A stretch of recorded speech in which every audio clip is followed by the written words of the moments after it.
ठीक है। तो कॉलम स्ट्रट जो है ये हम लोग का ये अभी वाला यूनिट है। तो उसमें जो है कॉलम हम लोग जानते हैं कि कोई वर्टिकल मेंबर होता है और इसमें कोई जो है एक्सियल कंप्रेसिव लोड लगता है ना, और ये कंप्रेसिव लोड को झेलता है। ठीक है। तो स्ट्रक्चर जो है कोई भी स्ट्रट जो है वो कोई भी मेंबर चाहे वो हॉरिजॉन्टल हो या वर्टिकल जो एक्सियल हो और एक्सियल फोर्स को लेता है ना, एक्सियल कंप्रेसिव फोर्स को लेता है उसको हम स्ट्रट बोलते हैं। चाहे वो हॉरिजॉन्टल हो या वर्टिकल हो, वो एक्सियल कंप्रेसिव फोर्स को अगर ले रहा है तो वो स्ट्रट है। यही स्ट्रट अगर वर्टिकल है तो उसको कॉलम बोलते हैं। ठीक है। स्ट्रट जो है कोई भी ऐसा मेंबर जो हॉरिजॉन्टल हो या वर्टिकल हो, वो एक्सियल अगर लोड को ले रहा है ना, कंप्रेसिव स्ट्रेसेस को झेल रहा है, चाहे वो वर्टिकल हो या हॉरिजॉन्टल हो, इसको हम स्ट्रट बोलते हैं। और कॉलम क्या है? कॉलम एक वर्टिकल स्ट्रट है ना, सिर्फ वर्टिकल हालत में होगा और ये एक्सियल कंप्रेसिव फोर्सेस को लेगा, तो हम इसको कॉलम बोलेंगे, है ना। ये हम लोग का कॉलम हो गया।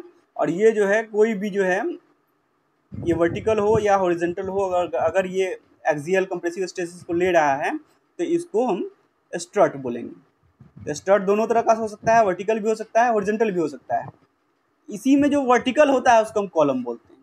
ठीक है ना, इसी वर्टिकल वाले को हम कॉलम बोलते हैं। तो कॉलम भी एक जो है हम लोग का स्ट्रट है, जो कि एक वर्टिकल स्ट्रट है। ठीक है। तो ये तो डिफिनीशन हुआ कि कॉलम एक जो है वर्टिकल स्ट्रट है। स्ट्रट वो हुआ जो हॉरिजॉन्टल एक्सियल लोड लेगा, है ना, एक्सियल लोड लेगा, हॉरिजॉन्टल हो या वर्टिकल। ठीक है। तो ये चीज़ तो हो गया हम लोग का। अब इसमें हम लोग को ठीक है ये सब डिफिनीशन जानेंगे, तो कॉलम को हम लोग को डिटेल में पढ़ना है। ठीक है। तो कॉलम, हाँ, तो कॉलम में मेनली हम लोग को कॉलम पढ़ना है। स्ट्रट तो खैर है, मतलब वो डिफिनीशन आया तो उसको बता दिया गया कि वो भी एक्सियल लोड लेता है, उसके लिए भी सेम ही केस होगा, है ना, चाहे वो लेटा हुआ हो या खड़ा हुआ हो, है ना। तो कोई जो कॉलम है वो उस पर कोई ऐसा लोड एक्सियल कंप्रेसिव लोड लगेगा तो इसके अंदर क्या होता है, लोड बढ़ाते जाओ बढ़ाते जाओ बढ़ाते जाओ, एक टाइम के बाद आके ये जो है ऐसे यहाँ से क्रश कर जाता है। इधर का लोड बढ़ता हुआ फिर यहाँ पे इस जगह पे से किसी एक जगह पे वो क्रश करता हुआ, क्रश मतलब कुछ क्या होता है, बहुत दबा दो कोई चीज़ को कैसे वो बसक के टूट जाता है, तो क्रश करता हुआ वो टूट जाता है ना। तो इसका कुछ स्ट्रेंथ होता है, उसको बोलते हैं कि क्रशिंग स्ट्रेंथ सिग्मा सी, है ना। तो उस उतना के बराबर का, जैसे पी कोई भी जो ये होता है स्ट्रेस होता है वो पी बाई ए होता है ना, तो ये सिग्मा सी जो है इस चीज़ का फिक्स होता है कि इतने स्ट्रेस के बाद वो नहीं ले पाएगा, उसका ताकत ही नहीं है। तो उसने के बराबर का पी बाई ए जब तक लगता रहता है तब तक वो बर्दाश्त करता है।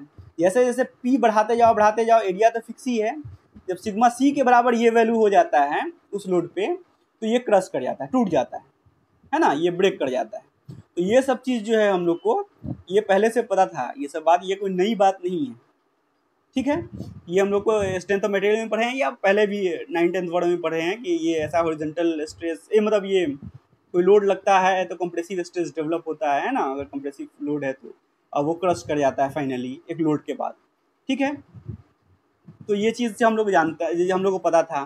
फिर हम लोग ये भी पढ़े हुए हैं कि अगर कोई कॉलम होगा उसमें हम लोग एक्सियल लोड ना लगा के अगर हम लोग एसेंट्रिक लोड लगा देते हैं इस जगह से कुछ दूरी पे, इसके एक्सिस से कुछ दूरी पे, ई दूरी पे पी, तो यहाँ पे ये माना जाता है कि ऐसा जो लोड होता है वो एक्सियली भी वर्क करता है और एक मोमेंट भी अप्लाई करता है। ठीक है ना। तो उसमें किसी सेक्शन पे एक जगह पे जो होगा आपका सिग्मा मैक्स जो हो जाएगा वो होगा sigma not plus sigma b, और यहाँ पे सिग्मा मिनिमम हो जाएगा किसी एक साइड में, वो होगा sigma not minus sigma b. क्योंकि ऐसा लोड जो होता है वो बेंडिंग स्ट्रेस भी पैदा करता है, क्योंकि ये इस एक्सिस के अबाउट वो एक मोमेंट लगा रहा है पी इंटू ई के बराबर, है ना। तो उस मोमेंट के वजह से बेंडिंग स्ट्रेसेस जो है इसके हर एक सेक्शन में बेंडिंग स्ट्रेसेस डेवलप होंगी। उस बेंडिंग स्ट्रेस का असर होगा कि इस साइड कंप्रेसिव लोड बढ़ेगा, इस साइड टेंसाइल स्ट्रेस बढ़ता है ना।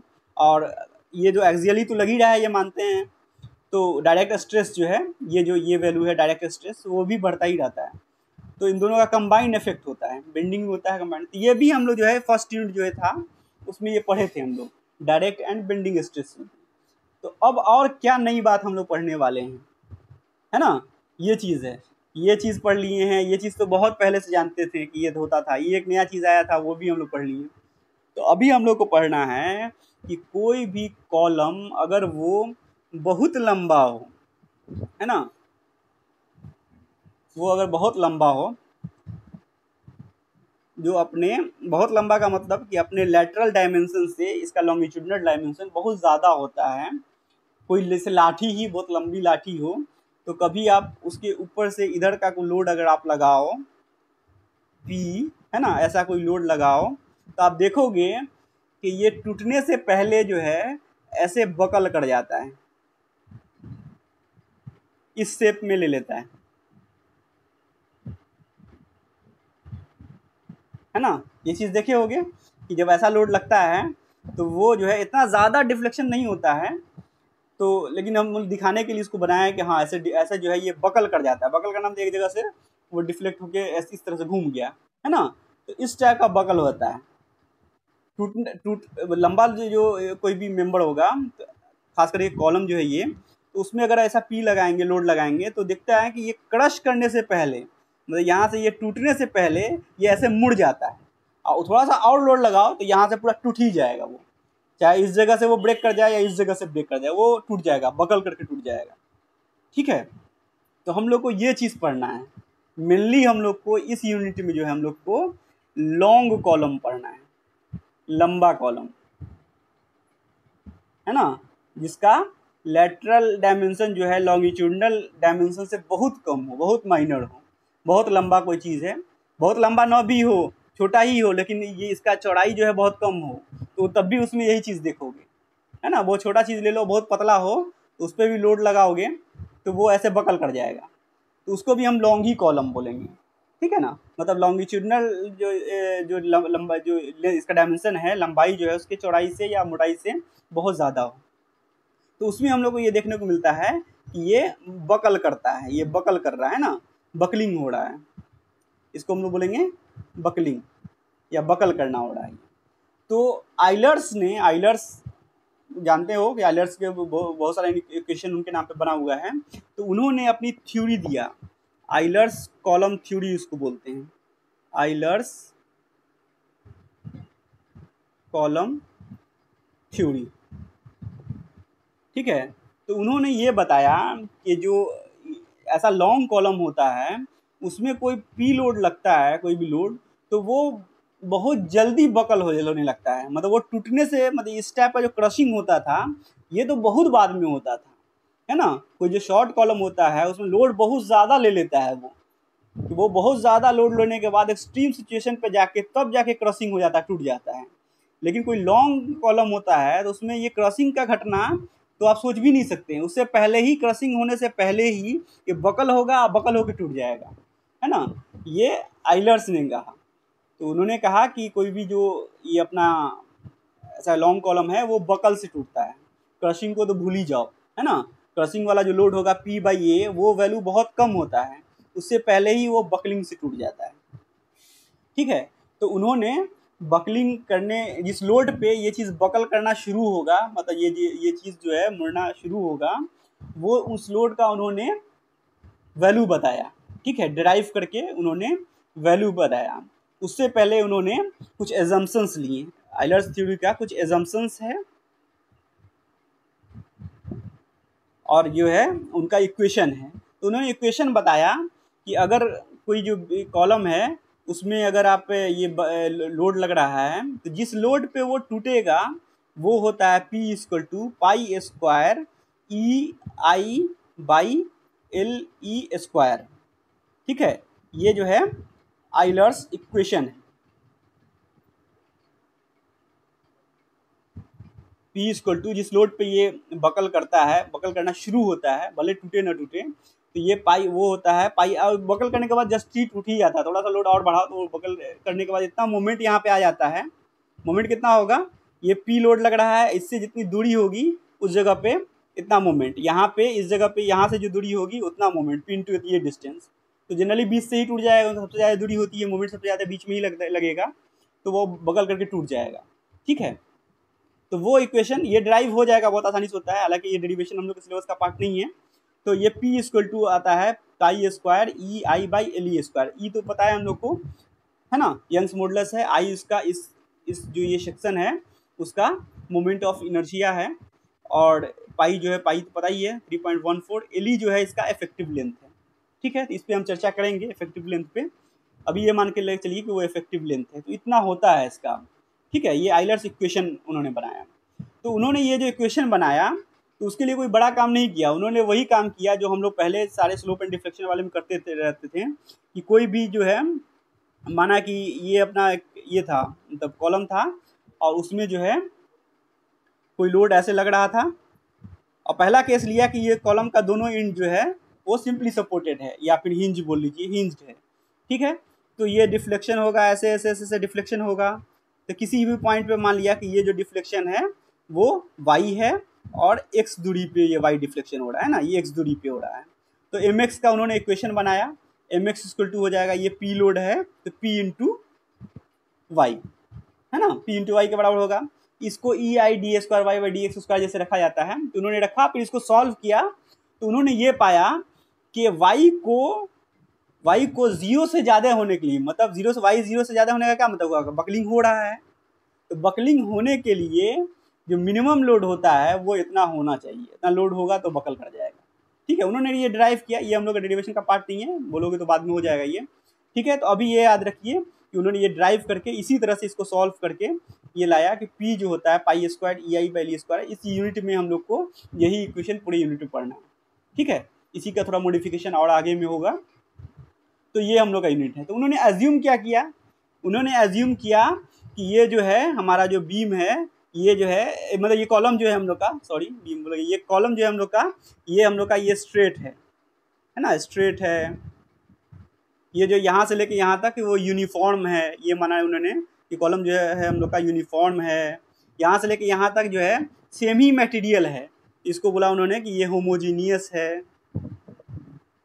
ठीक है, उन्होंने बोला कि होमोजीनियस है, फिर बोला कि आइसोट्रॉपिक है, मतलब यहाँ से लेके वहाँ तक हर सेमी डायमेंशन है। आइसोट्रॉपिक समझते हो ना, ये सब आइसोट्रॉपिक, होमोजीनियस, ये सब। ठीक है, तो उन्होंने बोला कि ये जो है कॉलम जो है यहाँ से लेके यहाँ तक आइसोट्रॉपिक है। ठीक है, और जो लोड है वो एक्सियली लग रहा है, लोड अप्लाइड एक्सियली, ये सब उन्होंने माना कि हो रहा है। ये थोड़ा सा खसक भी सकता है, लोड अप्लाइड एक्सियली। ठीक है, और जो मेन इंपॉर्टेंट चीज उन्होंने एज्यूम किया, वो ये एज्यूम किया कि जो हम लोग का जिस लोड पे ये बकल कर रहा है, उस लोड पे कोई डायरेक्ट स्ट्रेस वर्क नहीं कर रहा है। जैसे यहाँ पे हम लोग बात किए थे ना कि टोटल स्ट्रेस जो होता है टूटने से पहले, वो sigma max sigma not plus sigma b होता है ना, या सिग्मा मिनिमम अगर पे टूट रहा है तो वो सिग्मा नॉट, टेंसाइल में अगर टूटेगा, वो किसी का साउंड ऑन है वो बंद कर दीजिए। ठीक है, वो sigma not minus sigma b होगा। तो उन्होंने इसमें क्या है कि सिग्मा नॉट को भी तो हमको लेना ही पड़ेगा ना, वो जो कि पी बाई ए होता है। तो उन्होंने ये बताया कि पी बाई ए वैल्यू जिस पे ये टूटता है, वो पी बाई ए का वैल्यू वो बहुत कम होता है, वेरी वेरी लेस होता है। ठीक है, तो इसको जो है इग्नोर किया जा सकता है ना, पी बाई ए जो है वैल्यू बहुत छोटा होता है, तो direct stress is ignored. Direct stress ignore किया, सिर्फ बेंडिंग स्ट्रेस उन्होंने लिया, सिर्फ बेंडिंग की वजह से जो, हाँ हाँ,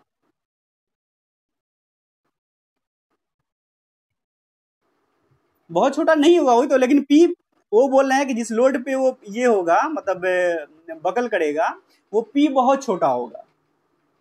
ठीक है, तो पी जब बहुत छोटा होगा तो एरिया की तो बात ही नहीं, एरिया तो यहाँ से सबके लिए सेम ही है ना, यहाँ से लेकर वहां तक, तो एरिया तो कॉमन ही है। लेकिन पी बोल रहे हैं कि बहुत छोटा होगा, वो बोल रहे हैं कि बहुत कम ही लोड पे बकल कर जाता है। हालांकि इसको इग्नोर नहीं कर सकते हैं, वैल्यू तो होगा ही पी बाई ए का, लेकिन वो बोल रहे हैं कि डायरेक्ट स्ट्रेस जो है सिग्मा नॉट जो है, ये जो है इग्नोर कर दिया जाता है, टेंस टू जीरो की तरफ है। पी जिस लोड पे ये टूटेगा, वहां पर उस टाइम में जो डायरेक्ट स्ट्रेस पैदा होगा वो बहुत कम है, इसलिए वो उसको इग्नोर कर दिए। सिर्फ बेंडिंग स्ट्रेस की वजह से जो वैल्यू आ रहा है, ये जो आया है सिर्फ बेंडिंग स्ट्रेस को लेके है। तो अगला जो इसका सुधार होगा आगे इस इक्वेशन का, यही होगा कि डायरेक्ट स्ट्रेस को भी माना जाएगा। ठीक है, तो अभी जो ये आइलर्स थ्योरी में है, स्टार्टिंग का जो थ्योरी है इसमें यही है कि ये buckling load ignoring direct stress है, सिर्फ बेंडिंग स्ट्रेस की वजह से जो हो रहा है वो उसकी बात है। ठीक है, तो इनके एजम्पशन में मेन यही एजम्पशन था। बाकी सब जो होता है कि यहाँ से लेके यहाँ तक यूनिफॉर्म है, मतलब ऐसा नहीं कि ये बीच में मोटा हो फिर पतला हो, ऐसा नहीं है। यूनिफॉर्म है, होमोजीनियस है, आइसोट्रॉपिक है ना, लोड एकदम एक्सियली अप्लाई हो रहा है। ठीक है, ये सब इन्होंने एज्यूम किया। और भी कुछ कुछ ये हैं इनके एजम्पशंस हैं। ठीक है ना, तो वो उन्होंने जैसे कि इसका जो है सेल्फ वेट जो है अपना, इसका जो सेल्फ वेट है इस मतलब कॉलम का, वो इग्नोर भी किया जाता है। सेल्फ वेट को नहीं लेते हैं, है ना, सेल्फ वेट को जो हम लोग इग्नोर करते हैं। तो जनरली हम ऐसे कैलकुलेशन में हमेशा बीम के भी सेल्फ वेट को इग्नोर ही करते हैं, है ना। तो इसके भी हम जो सेल्फ वेट होगा, इसके वजह से भी तो स्ट्रेस पैदा होता है, तो उसको हम इग्नोर करेंगे। सेल्फ वेट इग्नोर होगा हम लोग का, और जो है डायरेक्ट स्ट्रेस इग्नोर होगा, और जो है ये टूटेगा वो सिर्फ बकलिंग की वजह से, fails only due to buckling, है ना, क्रॉसिंग करके नहीं टूटेगा, ये उन्होंने अज्यूम किया। होप कि ये बात समझ में आ रही है कि उन्होंने क्या माना। ये एग्जाम में पूछेगा, खूब आने वाला क्वेश्चन, इस यूनिट में यही पूछता है कि जो आइलर्स थ्योरी के एजम्पशन हैं वो बताइए। तो पूरा आपको समझा के लिखना होगा कि उन्होंने माना कि बीम कॉलम जो है हमारा वो यहाँ से लेके यहाँ तक स्ट्रेट है, कोई ऐसा नहीं कि तिरछा टेढ़ा बुकला, ऐसा नहीं है ना, वो स्ट्रेट है, यूनिफॉर्म है, वो होमोजीनियस है, यहाँ से एक ही मटेरियल जो यहाँ पे है वही मटेरियल यहाँ पे है, आइसोट्रॉपिक है, इसका डायमेंशन भी यहाँ से लेके वहाँ तक सेम ही है ना। लोड जो है एकदम एक्जुअली अप्लाई हो रहा है, कोई थोड़ा भी इससे एसेंट्रिक नहीं हो रहा है, और जो है हम लोग का डायरेक्ट स्ट्रेस को इग्नोर करके कैलकुलेशन किया गया है। फिर सेल्फ वेट को भी एज्यूम नहीं किया गया है, वो भी इग्नोर किया गया है। और जो फेल होगा वो बकलिंग से फेल होगा, वो क्रशिंग से फेल नहीं होगा, है ना। ये ऐसा वाला लोड नहीं है कि इसके ऐसे तोड़े, वो ऐसे होकर टूटेगा, ये एज्यूम किया हुआ है। ये सब जो है इनका एजम्पशन था, और उससे जो लोड आया वो ये लोड था। ठीक है, ये चीज़ समझ गए।